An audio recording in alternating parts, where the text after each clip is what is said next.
In February 2025, a phone call was made that passed under the radar of global headlines. It was a secure line connecting the German Chancellor's office to Washington. The conversation lasted 4 minutes. When it ended, the Chancellor turned to her advisors and spoke words that would have been almost unimaginable just 5 years earlier. We can no longer count on them. This moment didn't occur in isolation. It marked the culmination of a growing shift, a shift that has fundamentally changed the dynamics of global power. What I'm about to reveal is that America's withdrawal from the world stage isn't merely a policy shift. It's a controlled dismantling of the most successful alliance system in history. The question most people are asking is wrong. They ask, will America lose its global leadership? But that ship has already sailed. The real question now is, what happens when the world's former hegemon turns into its most unpredictable actor? What keeps me awake at night is this. I've spent decades studying how empires fall, and they rarely fall in the ways people expect. Take Rome, for example. It didn't collapse because the barbarians were strong. Rome fell because the Romans stopped believing in Rome. The British Empire didn't fade away due to a military defeat. It crumbled when the cost of maintaining global commitments outweighed the will to uphold them. America in 2025 is not following these traditional patterns. It is not collapsing from external pressure or due to internal decay. Instead, it's voluntarily abandoning positions of strength, and that makes it far more dangerous than any traditional imperial decline. I want to walk you through what's truly happening beneath the surface of breaking news and viral Twitter storms, because the data tells a different story than the one we hear from mainstream analysis. Let's begin with the allies. America's closest partners, the countries that have built their entire security structures around American guarantees, are now undergoing the most significant strategic reassessment since 1945. This is not speculation. These are measurable policy shifts occurring in real time. Germany, for instance, has announced plans to triple its defense spending over the next 5 years. This marks the largest military buildup in German history since wartime. Think about the implications of this. For 70 years, Germany's defense strategy rested on the assumption that American protection made German rearmament unnecessary. That assumption is now dead. But Germany isn't alone in this rethinking. Poland has signed a direct security agreement with France, which bypasses NATO's command structures altogether. South Korea has opened formal military technology sharing with Japan for the first time since World War II. Australia has allocated $20 billion for autonomous weapon systems designed to operate independently of American satellite networks. These are not minor adjustments. They are major, strategic shifts from nations that have spent decades integrating their military capabilities with American systems. They are building redundancy, preparing for a world where American commitments might be optional, conditional, or entirely absent. The numbers speak volumes when you look at global perception data. In mid-2025, Pew Research conducted surveys across 37 countries, and the results should alarm anyone who understands the workings of international systems. A staggering 73% of respondents in traditional allied nations now view American foreign policy as unreliable or harmful to global stability. But here's the real shocker. That 73% includes 68% in Britain, 71% in Germany, and 64% in Japan. These aren't adversaries we're talking about. These are nations that have built their post-war existence around the American security umbrella. Even more telling, when asked whether their country should develop its own military capabilities instead of relying on American protection, majorities in 23 out of 24 allied nations said yes. The only exception was Israel, and even there, 46% supported developing alternatives to American guarantees. This is a crisis of confidence, unlike anything we've witnessed since the post-war era, and it's accelerating by the day. Let me explain why this shift matters far beyond abstract geopolitics. The American order wasn't just about military alliances, it was a comprehensive system that governed trade, finance, technology transfer, and diplomatic coordination. When that system begins to fracture, the ripple effects are felt across every aspect of global interaction. Take the semiconductor industry, for instance. For decades, the global chip supply chain operated under the assumption that American, Japanese, South Korean, and Taiwanese production would be coordinated through allied frameworks. That coordination is now breaking down.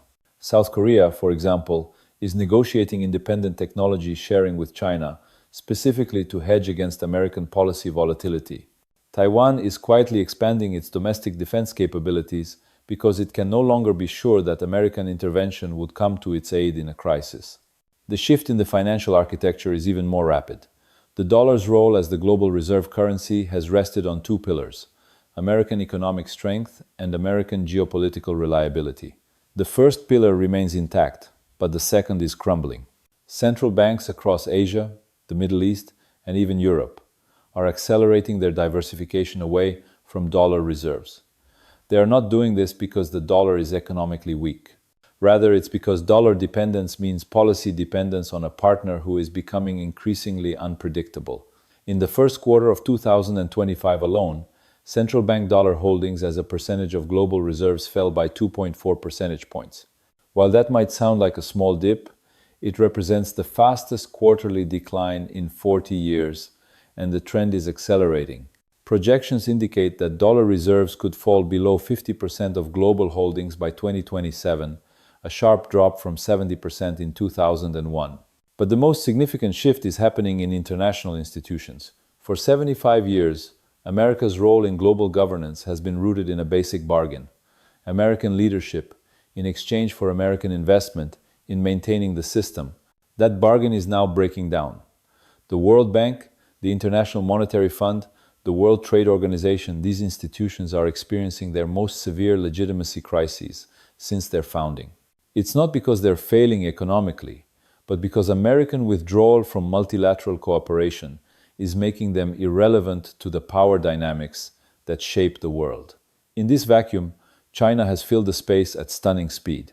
The Belt and Road Initiative now spans over 140 countries, encompassing more than 60% of the global population. The Asian Infrastructure Investment Bank has 86 member nations, including American allies like Britain, Germany, and France, who joined despite explicit American opposition. This isn't just about money. It's about who gets to set the standards, define the terms, and shape the rules governing international interaction. And America is losing this competition not because China is outcompeting on merit, but because America is voluntarily leaving the field. Now, let's take a look at what's happening domestically, because this is where the isolationist turn becomes even more dangerous. Foreign policy doesn't exist in a vacuum. It's a reflection of domestic priorities and political calculations. And the domestic situation in America is revealing why the global retreat is accelerating rather than stabilizing. Trump's approval ratings are telling a story that mainstream media is largely missing. The headline number, 38%, is historically low, but if you dig into the demographics, something more telling emerges. Among voters who prioritize an America First foreign policy, approval soars to 71%. Among those who support reduced international commitments, it's 68%. This is not a flaw in the American political system, it's a feature. A significant portion of American voters actively supports a retreat from global leadership. They view allies as free riders, international institutions as constraints on American sovereignty, and military commitments as expensive burdens with no tangible benefits for ordinary Americans. That view, while factually flawed on many levels, is shaping political outcomes, and this perception is growing stronger by the day. This perspective is crystallized in debates over healthcare. When the Trump administration's healthcare proposals collapsed in Congress, the messaging wasn't that America needed better policy. It was, we're spending hundreds of billions defending Europe and Asia while Americans can't afford insulin. This argument resonates because, on a fundamental level, it contains a kernel of truth wrapped in a misunderstanding of how American power actually works.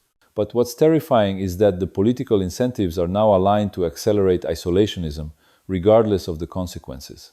Every time an ally criticizes American policy, it reinforces the narrative that they're ungrateful free riders. Every time an international institution challenges American actions, it strengthens the argument that these institutions are mere constraints on American sovereignty. Every time military commitments cost money, it feeds the perception that America is paying for others' defense, with no benefit to ordinary Americans. This creates a dangerous feedback loop, a loop that's becoming harder and harder to break. The spread of misinformation is making everything even worse. I need to be very clear about what I mean by this, because the term misinformation has become politicized in recent years. I'm not talking about partisan disagreements or policy differences. I'm talking about factually incorrect claims that shape public perception of America's role in the world. Here's an example. In March 2025, a senior administration official claimed that NATO allies contribute almost nothing to collective defense and that America covers 90% of NATO's costs. Both of these statements are factually false. NATO members collectively spend over $300 billion annually on defense, with America contributing about 70% of that total, not 90%. And most of those American expenditures primarily fund capabilities that serve American strategic interests, not European defense. But this false claim went viral. It was repeated in dozens of congressional speeches, appeared in countless news segments, and polling showed that 62% of Americans believe this inaccurate version of events rather than the actual data. Why does this matter? Because policy is often built on perception, not fact. If American voters believe their allies are freeloading off the American taxpayer, they'll support politicians who want to punish these allies. If they believe international commitments are purely a drain on resources with no tangible benefits, they'll demand America withdraw from those commitments. If they believe America's decline is due to supporting others rather than domestic policy missteps, they'll embrace isolationism as the solution. This kind of misinformation extends beyond military policy. It also permeates trade policy, immigration debates, and climate issues. For example, the administration has consistently claimed that tariffs are paid by foreign countries, when in reality, the costs are borne by American importers and, ultimately, American consumers. In immigration debates, false claims about crime rates and economic costs have driven policies that undermine America's technological and demographic advantages. And in climate policy, misinformation about the economic costs of action has made it difficult to coordinate on one of the most critical challenges of the 21st century. Each individual falsehood might seem like typical political spin, but collectively, they're constructing an alternative reality. A reality where American interests are best served by abandoning the international system that America itself helped build. A reality where abandoning commitments is seen as a way to achieve prosperity rather than a path to destruction. But this is where the consequences of these actions become clear. The trajectory is already becoming apparent, and it should concern everyone regardless of their political orientation. We are heading toward a world of fragmented power blocks, with reduced coordination, increased risk of conflict, and a diminished capacity for collective action on global challenges. This isn't speculation. We can already see it unfolding. A perfect example of this pattern is the situation in Ukraine. When Russian forces escalated their operations in early 2025, the American response was delayed, conditional, and ultimately insufficient to prevent significant Russian gains. European allies, watching America's hesitation, began separate negotiations with Moscow. The result was a de facto acceptance of territorial changes that violated every principle of the post-1945 order. But the ramifications of this go beyond Ukraine. Every revisionist power watching the situation unfold drew the same lesson.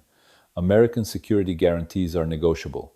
American red lines can be tested, and determined adversaries can achieve their regional objectives if they're willing to accept higher costs than America is prepared to impose.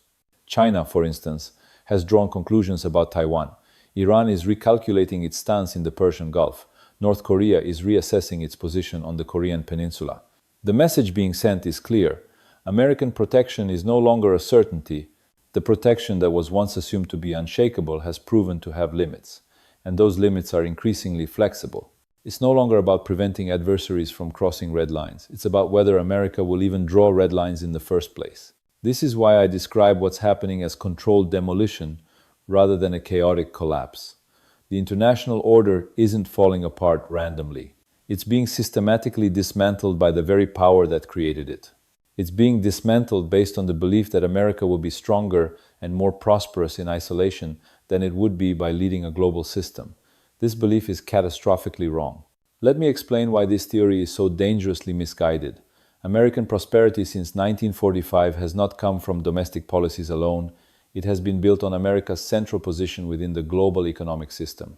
The dollar's status as the world's reserve currency, which has provided enormous financial advantages, exists because of American geopolitical dominance.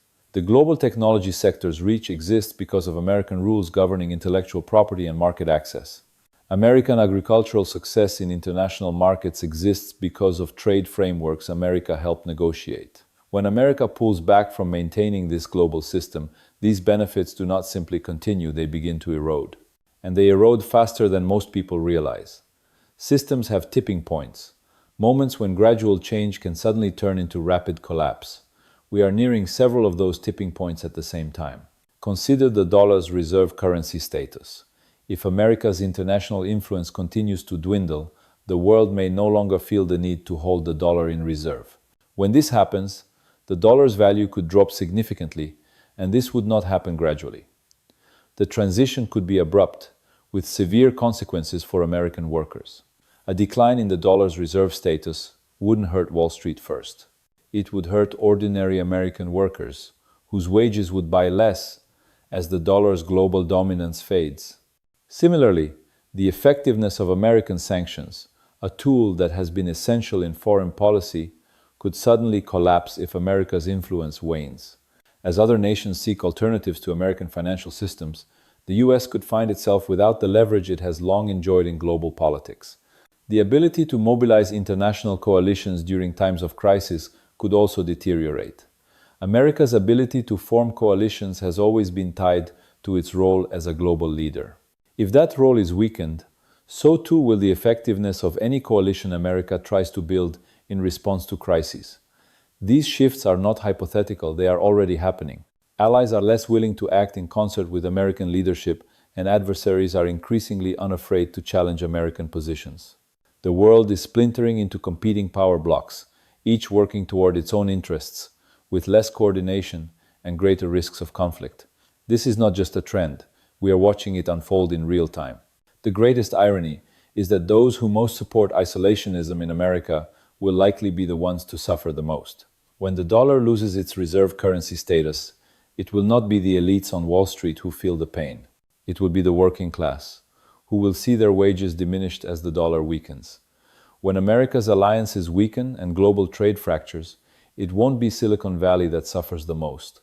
It will be manufacturers in the Midwest, whose businesses rely on export markets that are now much harder to reach. Farmers, too, will feel the pinch as new barriers to trade begin to isolate them from global markets. The economic repercussions of these shifts will be felt hardest by the very groups who supported the isolationist rhetoric. And by the time these consequences become undeniable, it will be too late to reverse the damage. This is the cruelest reality of the situation.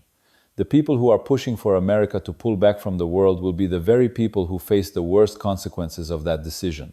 They will be the ones left to deal with the collapse of the system they took for granted, one that brought prosperity to much of the world, including to America itself. You cannot rebuild 75 years of accumulated trust and institutional integration in a single presidential term. You can't restore alliances that have been systematically undermined.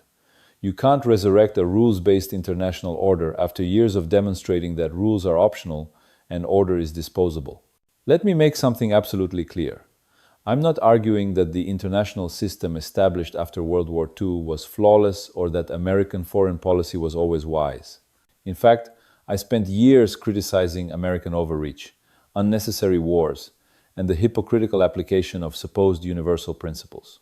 But there is a clear distinction between reforming a system and abandoning it entirely.